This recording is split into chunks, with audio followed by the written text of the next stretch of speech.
Alright, you may notice some changes in the Google Meet settings.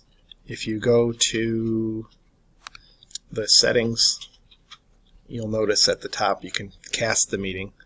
You can also add a whiteboard or Jamboard, and that works really simply. You just click on that, and you can choose to start a new whiteboard or choose from the drive. So we'll just click to start a new one. And it's going to open up in a separate window from your Meet. And what will happen is that students will get a link in the chat so that they can pop into that Jamboard really easily. The default of that is set on to work as view, so they can see what you put on there. But if you can go up in the share settings and change that to edit. That's the first big change. You'll also notice in the layouts that if we ended up going to where you're going to work with your entire class online, that now you can adjust the tile from 4 or 6 all the way up to 49 students. You can also do that auto. One of my favorite features, although I'd like to have it on my face, is you can turn on the background blur, and you'll see that the background is now blurred. So if you were at home and you didn't want people to see what was on your wall behind you, or in your walls, or your family running by, you can turn on that blurred background. That's quite effective.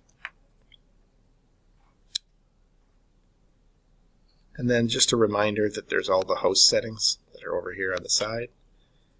This quick access, if you read that, it allows you to block anybody who you don't invite or you don't let in. You can decide who can turn on and turn off their screen, as well as who can chat. So if you don't want the students to have access to chat, you can turn those settings off. If you go to the complete settings, you'll see they're there again. You can also change your cameras, and some of you who have hover cams, you've had other cameras show up here, so you can just toggle that. You can also decide on the definition of your video.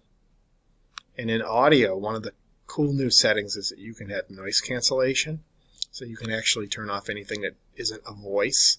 So if you have clicking or in the background, you can turn that off and enable that in your Meets. So those are just some of the new features that you'll find in Google Meets, and I hope those are helpful to you. And if you want help in how to add those or how to use those with your classes, let me know.